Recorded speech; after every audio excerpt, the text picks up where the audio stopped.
अगर बाबा साहेब होते तो हमें कोई गम नहीं होता। उठाते बहुजनों पर कोई उंगली, उठाते बहुजनों पर कोई उंगली, तो और किसी के माई के लाल में कोई दम नहीं होता। कुछ कहने से पहले सारी दुनिया में मानवता और शांति के प्रति भगवान बुद्ध को हम नमन करते हैं, वंदन करते हैं। संविधान रचयिता, महामानव कहा जाए तो हम सबको जानवर से इंसान बनाने वाले बाबा साहब को अस्तपूर्ण हम नमन करते हैं, वंदन करते हैं। DL4 वाम से बहुजन समाज पार्टी की स्थापना करने वाले, सोती हुई कौम में राजनीतिक चेतना पैदा करने वाले मानवर साहब को हम नमन करते हैं, वंदन करते हैं। साथ ही साथ इस समाज में जन्मे सभी संतों और गुरुओं को हम नमन करते हैं, वंदन करते हैं। इस मंच पर उपस्थित हमारे साथ हम सबको मार्गदर्शन देने वाले बौद्ध भिक्षु, आप सबका हम यहाँ तहे दिल से स्वागत करते हैं, आपके चरणों में हम वंदन करते हैं। आज के मुख्य अतिथि हम सबके गार्जियन अभिभावक डॉक्टर विनोद जी का हम स्वागत करते हैं। आज के विशिष्ट अतिथि के रूप में doctor Bal Gangadhar Bagi, assistant professor Urdu Siddharth university, doctor Dharmendra Kumar, assistant professor, doctor Amarnath Bauddh, दंत रोग विशेषज्ञ Azamgarh, doctor Jawaharlal Kannaujia, assistant professor, Mahamaya degree college. आप सबका और मंच पे उपस्थित हमारे आजाद समाज पार्टी के मंडल अध्यक्ष कहा लिया जाए, मंडल प्रभारी, युवा नेता भाई कमलेश सचान जी का हम इस मंच पर स्वागत करते हैं। भाई बुद्धप्रिय जी का हम इस मंच पर स्वागत करते हैं। और इस मंच पर उपस्थित सभी मंचासीन लोगों का हम तहे दिल से स्वागत एवं वंदन करते हैं। आप लोगों ने बहुत समय से लोगों को सुना, बहुत सारी जानकारियां आप लोगों को मिला। आप लोग का बहुत ज़्यादा समय हम नहीं लेंगे, बहुत कम शब्दों में, क्योंकि आप लोग बहुत देर से सुन रहे हैं, शायद ही कुछ ऐसा बचा होगा जो हम आपको बता पाएँ। लोगों के माध्यम से आपने उन तमाम चीज़ों को सुना। एक रिक्वेस्ट करूंगा आप लोगों से कि आप लोगों ने सुना, उस पर आप लोग अमल भी करिए। इस हम लोग को 2 कान मिला है, एक सुनने के लिए, लोग का से दूसरा निकालने के लिए। तो हम लोगों से कहेंगे दूसरे से निकालिए मत, एक ही कान का इस्तेमाल करिए, उस पर चिंतन करिए, मनन करिए और इन सब बातों को लेकर के आप आगे बढ़ जाइए। क्योंकि बाबा साहब ने अपने भाषण में बार बार कहते थे, जो शिक्षा उस सिरनी का दूध है, जो पिएगा वो दहाड़ेगा। जोरदार से आप लोग बोलिएगा, जो पिएगा वो दहाड़ेगा। तो आप लोग अगर शिक्षित रहेंगे तभी कोई बातों को जान पाएंगे, समझ पाएंगे। आज जगह जगह आप लोग देख रहे हैं कि बाबा साहेब के नाम पर बहुत सारे हमारे दुश्मन भी कार्यक्रम कर रहे हैं। जो लोग हम लोग को पानी पीने का अधिकार भी नहीं देते थे, बैठने का तो जो छोड़ दीजिए, जिससे जिंदगी रहती थी वो भी पीने का अधिकार नहीं था। कह लिया जाए तो हम लोगों का जो एक पोला होता है, हम लोग का जो समूह जहाँ हमारा घर रहता है, उसको गांव के दक्षिण में हमेशा रखा जाता था कि जो हवा चलती थी तो हमारे शरीर की जो गंदगी अशुद्धियों का हवा भी वहां तक न जाने पाए। तो वो लोग भी आज बाबा साहब को पूज रहे हैं। तो साथियों, हम लोग को भी सावधान रहने की जरूरत है। अगर दुश्मन बाबा साहब को पूज रहा है तो कहीं ना कहीं हमारे खिलाफ बहुत बड़ा साजिश हो रहा है, हमारे समाज के खिलाफ बहुत बड़ा साजिश हो रहा है। आज देखा जाए तो मौजूदा सरकार नया संसद भवन भी बना दिया है। तो कहीं ना कहीं हमारे समाज को, हमारे इतिहास को, हमारे संविधान को खतरा है। ये खतरा है कि कहीं ना कहीं इसको बदलने की साजिश है। नहीं बदल पाएंगे तो इसमें इतना संशोधन कर दिया जा रहा है, धीरे धीरे करके इतना संशोधन देख रहे सारी चीज जो क्या प्राइवेट हो जा रहा है। अगर हमारा पता नहीं, बाबा साहब बहुत दूरगामी सोचते थे, पता नहीं कैसे छूट गया उन्होंने जो हमारे इसमें प्राइवेट सेक्टर पर अक्षर नहीं दिया। उनको नहीं पता था कि संविधान गलत हाथों, उनको पता था गलत हाथों में जा रहा है, लेकिन इतने नीच हाथों उन लोगों के हाथों में जा रहा है कि थोड़ा सा यहाँ चूक हो गया था। अगर प्राइवेट में उस समय आरक्षण हो जाता तो आज हम लोग को शायद इतना सोचने का दिन नहीं था। तो साथियों, ये एक बहुत बड़ी साजिश है। हमारे समाज को इसके लिए जागरूक होना है। युवा समाज का रीढ़ होता है। यहाँ पर लगभग 99% युवा लोग ही बैठे, हमारे मित्र साथी बैठे हुए हैं। हमें देखकर बड़ा खुशी होता है जब मैं रोड पे निकलता हूँ, हमारा युवा जींस पहन के, टी शर्ट पहन के, कान में हेडफोन लगा करके मोटरसाइकिल से जाता है उस चौराहे की सबसे बड़ी दुकान पर, समोसे पर हाथ रख करके पूछता है समोसा ठंडा है या गरम। साथियों, उसको ये नहीं पता ये अधिकार कहाँ से मिला है। अगर उस समय उस समोसे पर हाथ रख दिया जाता तो हाथ को काट दिया जाता। हमारा युवा भूल गया है कि हमें जो अधिकार मिला, हक मिला है, हमारे बाप दादाओं ने बहुत संघर्ष किया है, उसके बदौलत हमें ये हक और अधिकार मिला है।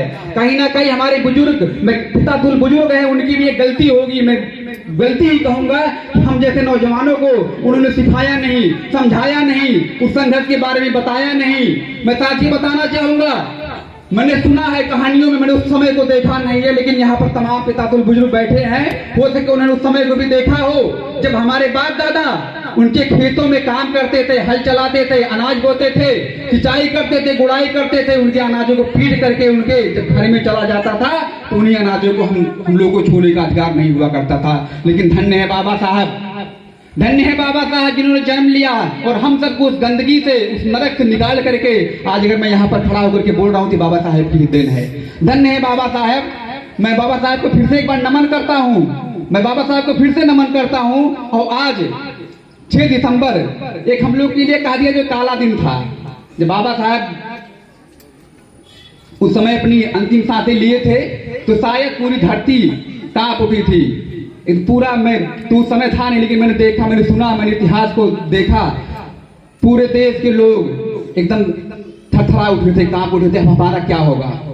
लेकिन जब लोग बाबा साहेब की बातों को लोगों तक जो संदेश दिया कि बाबा साहब ने कहा था अगर हमें देखना हो तो हमें संविधान उठा लेना, उसमें मैं आपको जिंदा मिलूंगा। बाबा साहेब के रुके हुए कारवा को मानवर साहब ने आगे बढ़ाया था। अगर हम आज बाबा साहेब को या फिर हमारे अंदर राजनीति, किसी भी समाज में राजनीतिक चेतना पैदा हुई है एसटी ओबीसी में, तो मानवर साहब की अहम भूमिका थी। बाबा साहेब के विचारों को, एक जो उनका एक मिशन रुक गया था लंबे समय तक, लगभग 30 सालों तक जो मिशन रुका हुआ था, मानवर साहब ने जन जन तक पहुंचाने का कार्य किया था। इसलिए हम मानवर साहब को एक बार फिर से हम जो है फिर से नमन करते हैं। आज की सरकार को देखा जाए तो कहीं ना कहीं हमारे युवाओं की, क्योंकि युवा ही देश का रीढ़ होता है, अगर कोई समाज शिक्षित नहीं रहेगा तो समाज नरक में चला जाएगा, तो समाज गर्त में चला जाएगा। तो ये मौजूदा सरकार साजिश के तहत, किसके तहत? साजिश के तहत हमारे युवाओं को पढ़ाई से भी रोका जा रहा है, हमारे साथियों को पढ़ाई से भी रोका जा रहा है, शिक्षा से वंचित किया जा रहा है। कैसे किया जा रहा है आप लोग भली बात जानते हैं।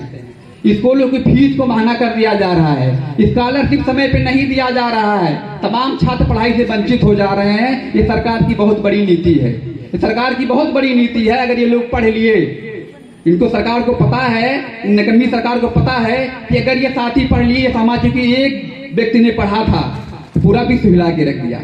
अगर ये पढ़ लिए, हम लोग का बढ़िया विश्व उठ जाएगा यहाँ से। इनको अपने सरकार खतरा मंडरा रहा है, ये भाप लिए हैं। इसलिए एक साजिश के तहत, एक चाल के तहत हमारे साथियों को पढ़ाई से दूर रखा जा रहा है। और हमारे साथी भी बहुत सारे ऐसे लोग, इसमें मैं जो पढ़े लिखे लोग हैं मैं उनकी गलती देना चाहूंगा। 80% हमारे पढ़े लिखे लोग, मैं 100% की बात नहीं करूंगा, हमारे 80% पढ़े लिखे लोग जहां से पढ़े थे अपने गांव को छोड़ करके अपने नजदीकी शहर में जाकर शिफ्ट हो गए हैं। वो जिस समाज से निकले हैं अपने भाइयों को वहीं छोड़कर चले गए। और कहां चले गए? एक होता नहीं कहते संगत से गुड़ आवत है, संगत से गुड़ जा। तो उस लोगों ने उस संगत को छोड़ दिया, अब वो बेचारे फिर नहीं रह गए।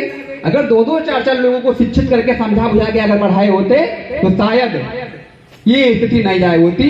जो साथी हमारी बात से मना कर रहे होंगे, मन में सोच रहे होंगे कभी चुनाव का समय आएगा तो जा करके शाम के टाइम में यस्ती बस्ती में घूम लेंगे, हकीकत पता चल जाएगी क्या इस समय की क्या स्थिति है, आज की क्या स्थिति है। और जानबूझ करके विद्यालय कम है, मौजूदा सरकार हर गांव के एकदम नजदीकी, एकदम बस्ती से यस्ती बस्ती सटे हुए बियर और इसके ठेके, जो आपका सरकारी ठेका खुलवाया जा रहा है। ये भी एक साजिश को मस्त रहने दो, होश में ना आने पाए। अगर होश में आ गए तो इतिहास बदल देंगे, भूगोल बदल देंगे।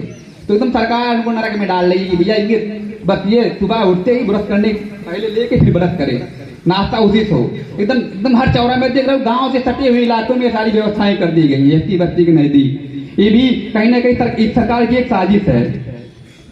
साथ ही साथ आज जब भाई हमारा समाज बहुत ही संघर्ष करने के, एकदम संघर्ष करके आगे बढ़ने के जो स्थिति में था, आगे बढ़ने के एकदम मौजूदा हालात में था, तो फिर से एक बार इस सरकार ने साजिश किया और लोगों को विकलांग अपाहिज करने का कार्य किया।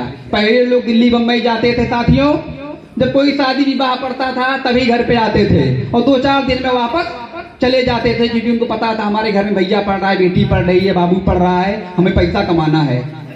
एक चिंता बनी रहती है, हमें खाना भी, रोटी दाल भी चलाना है। मैं अपने गांव की बात बता रहा हूँ, आज लोग आते हैं 2-4 महीना रुक जाते हैं।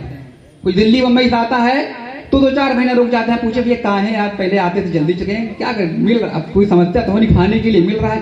कहीं ना कभी हमें ये जो राशन फ्री में दे करके हमें सरकार मानसिक रूप से अपाहिज कर रही है।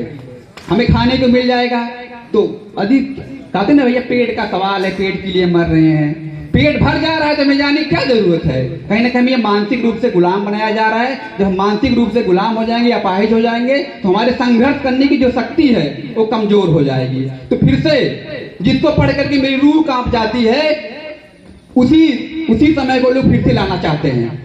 जिस गुलामियों को हमारे बाप दादाओं ने तोड़ करके हम लोगों को यहाँ तक भेजा है, वो ये लोग मनवादी सोच के लोग फिर से उसी चीज को लाना चाहते हैं। तो नौजवान साथियों से निवेदन करेंगे कि हमें उनसे सावधान रह करके छोटा छोटा गुट बना करके, छोटा छोटा दल बना करके लोगों को, अपने समाज के लोगों को जागरूक किया जाए और वो छोटा छोटा संगठन लाके बड़े संगठन से जोड़ दिया जाए, ताकि एक बार फिर से हमारा समाज सत्ता में आए। सत्ता में आएगा तो हमारे समाज की सारी स्थिति दूर हो जाएगी, सारी स्थिति एकदम जो है क्या सुधर जाएगी।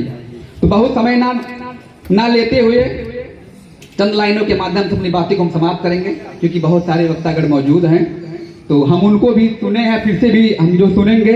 न आंसू बहाने को जी चाहता है, न आंसू बहाने को जी चाहता है, न अब मुस्कुराने को जी चाहता है। बदल दो जमानों को ये नौजवानों, बदल दो जमाने को ए नौजवानों, जमाना बदलने का जी चाहता है।